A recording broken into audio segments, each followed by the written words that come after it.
and for those of you new here, I'm 64 Studios 101's brother. As my screen name might suggest, I'm a big fan of Doctor Who, and I've decided to make another video about it. This one is about Series 8 of the Revived series, and I will rank its 11 stories from 11, in other words, the worst, to 1, in other words, the best. And this is my opinion. You may agree or you may not. I honestly don't really care. But don't tell me I'm wrong or insult me or do anything else that implies your opinions are the only good ones. They're not. So, putting that aside, let's get started. Number 11 is Into the Dalek.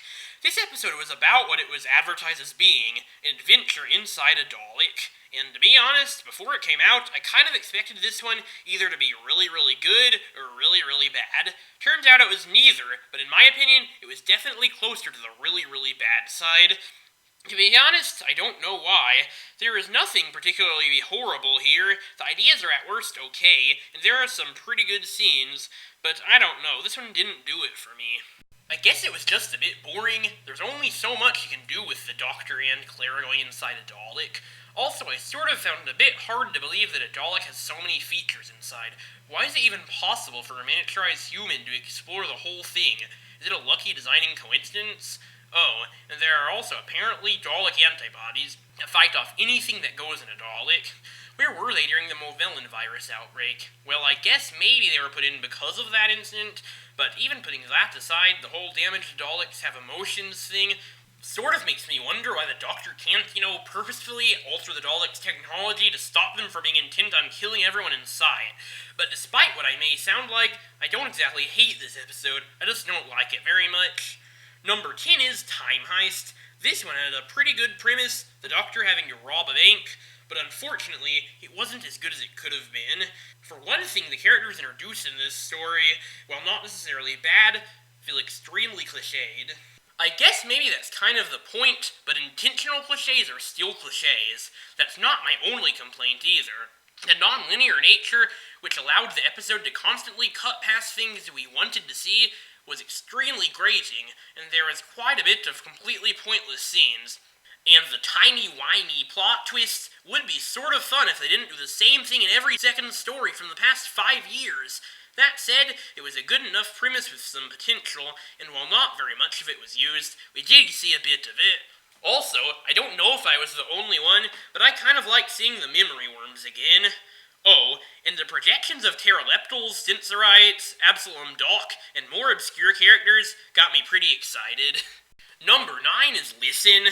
Okay, I know a lot of people love this episode, and I can see why. And there were some things I liked too. The creature was quite scary, and its questionable existence made it even more so. The young Doctor was a nice touch, as were both the young Danny and his descendant, Orson, yet this episode just didn't do it for me. First off, the psychic time travel device on the TARDIS didn't really make much sense. But at this point, that kind of thing is sort of expected, and it's sort of forgivable. But not so forgivable is the Clara and Danny subplot. Their relationship is at first interesting, but it gets old very quickly.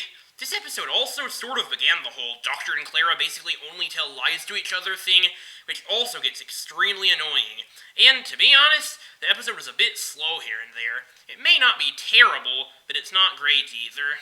Number 8 is In the Forest of the Night. Unlike pretty much everyone else in the world, I didn't hate this one. In fact, I actually sort of liked it. The one slight problem, though, is the fact that it made absolutely no sense whatsoever. I mean, why exactly were those glowing light things communicating with that girl? And how on earth do trees protect the Earth from the solar flare or whatever it was? And do trees just miraculously disappear? Well, that's lucky. The completely incoherent plot isn't the only problem either. Once again, there was a lot of pointless filler, probably even more so than in past episodes. Also, the kids are incredibly annoying, and despite the fact that every other episode suggests that Clara Tate is at least a middle school level, these kids act like they're in about 4th grade. Oh, and that scene where the girl's sister magically came back made me feel like I was watching a Disney movie. Now, I have nothing against Disney movies, but it did come to my mind that Doctor Who isn't one. Despite all these pretty major flaws, though, I sort of enjoyed this one.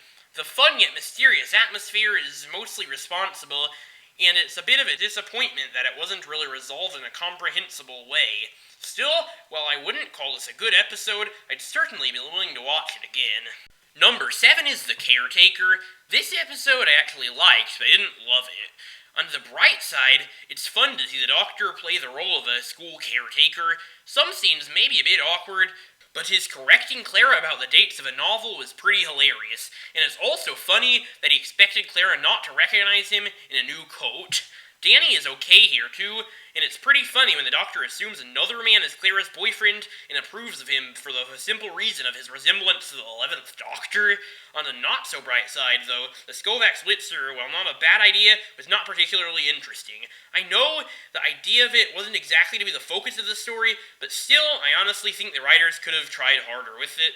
Also, the Doctor's discrimination against Danny, simply because he was once a soldier, newsflash Doctor, you were once a soldier too, felt distinctly undoctorish.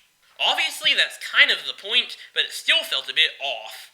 And, all in all, there were a lot of awkward pacing and filler scenes. Therefore, while I enjoyed this one for the most part, I really couldn't call it great. Number 6 is Robot of Sherwood. This is about when we switch from episodes I kind of sort of like to episodes I actually like. And there's a lot to like in this one. True, it's more of a silly one, and it makes me question Moffat's whole darker tone thing, but hey, there's nothing wrong with humor. This is the one with Robin Hood, who, spoiler, is apparently real after all. That may seem a bit stupid, but since the episode is a lighter one in general, it actually works. So yeah, you probably get that it's funny, and there's not really much else to say. This one does a lot right, but I can't quite put my finger on what. I'll have to mention the sword fight scene, though. That scene was hilarious. Anyway, moving on. Number 5 is the Dark Water and Death in Heaven two-parter. Seems like a lot of people love this episode, and a lot of people are quite disappointed. I'm not sure which side I'm on, to be honest. The first side was absolutely amazing. It had the very dark tone with both Danny's death and Clara's destroying the TARDIS keys, feeling like mature Doctor Who in the best possible way. Missy's revelation of being the Master was quite shocking, and the Don't Cremate Me subplot was actually pretty disturbing. Unfortunately, though, things started going downhill when the cyber pollen was introduced. That idea made completely zero sense, and I wish they actually bothered to write a vaguely comprehensible explanation. The cyber brigadier, too, while an interesting idea, really could have been done a lot better. That said, I enjoyed much of Part 2 as well.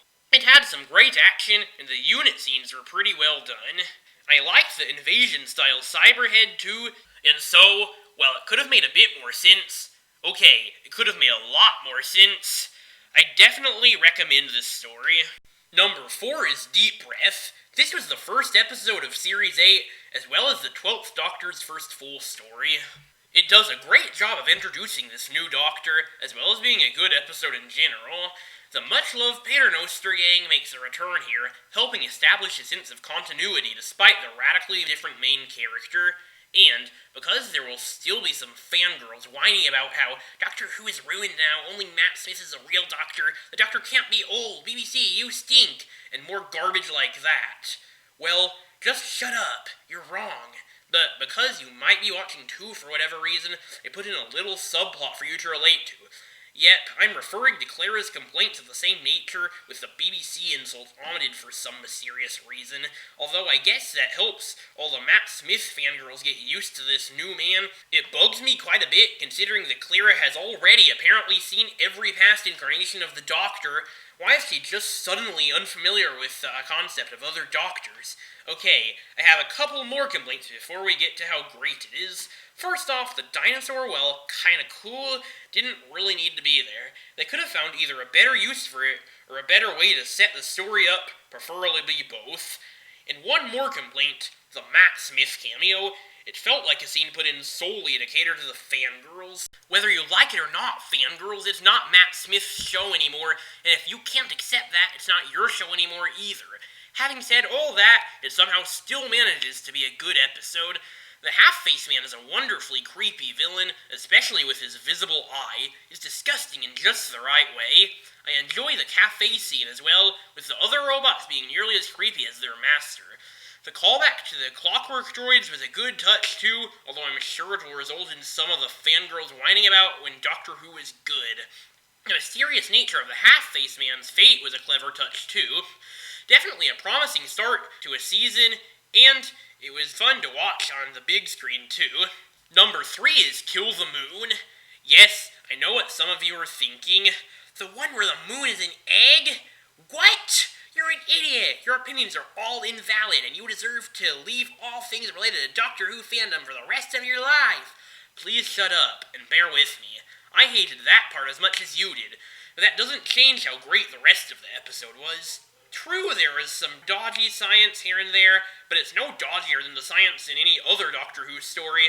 And if it wasn't for the whole moon as an egg thing, I think fans would have been a lot more forgiving. That's because, in general, it's an extremely gripping story. With all the fear and mystery, I can almost imagine a variation of this story being from the early Tom Baker era, but it works well today, too. The dark tone is probably aided by the fittingly dark visuals, which prove that, with a bit of CGI, Doctor Who can actually be filmed at a quarry and still look good. The spiders, germ things, are quite creepy too. I was never scared of spiders, but since so many people are, many people must have been horrified. True, Doctor Who has done giant spiders before, but it still felt fresh and exciting this time around, so I can't really complain. If it weren't for the resolution, I think this one would go down as a classic. Number 2 is Mummy on the Orient Express. I actually considered putting this one at first place, but, as we'll get to later, it just barely got second. The reason I love this story is its sense of fun. There are episodes with more in-depth plots, but when an episode is this fun, it's hard to complain.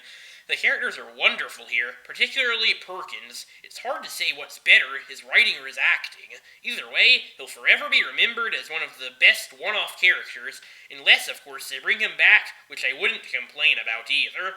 Plus, the Doctor offers him a jelly baby, which he hasn't done since the Paul McGann TV movie. How can you not love that? Anyway, as you might guess from the title, there's a mummy. In its killing method, its victims get 66 seconds to live, and they're the only ones who can see the mummy. Managed to be incredibly creepy without taking away from the fun of the episode. I honestly don't have anything bad to say about this episode, so I think I've said all there is to be said. Okay, just to remind you all, here's the list so far. Number 11, Into the Dalek. Number 10, Listen. Number 9, Time Heist. Number 8, In the Forest of the Night. Number 7, The Caretaker. Number 6, Robot of Sherwood. Number 5, Dark Water and Death in Heaven. Number 4, Deep Breath. Number 3, Kill the Moon. Number 2, Mummy on the Orient Express. And number 1 is Flatline. Coincidentally, or perhaps not, this episode was written by the same writer as Mummy on the Orient Express, and boy, it shows. Seriously, his 2 episodes are the best in the season by far, and though they're both excellent, this one definitely has more depth than the other, so I decided to put this one just above it. It's often been said that Doctor Who is most effective when it takes familiar things and makes them terrifying, and this is a perfect example. All these pictures on the wall turn out to actually be real people and things converted by a 2-dimensional life form. That's an interesting enough premise, but the other part of the plot, where the Doctor is trapped in his TARDIS, makes it even better. Not only does this result in some amazing special effects, but it allows Clara to be the main character. This story proves that she can be an interesting character, and it's also very exciting and pretty creepy. I definitely recommend this episode. So, there you have it. Agree? Disagree? Well, again, please don't act like my opinions are bad or anything. By all means, comment. Your opinions on these episodes are as valid as mine, and your thoughts on my video as a whole would be helpful too. And who knows, if this video does well, heck, even if it doesn't, I might make a similar video when Series 9 comes out.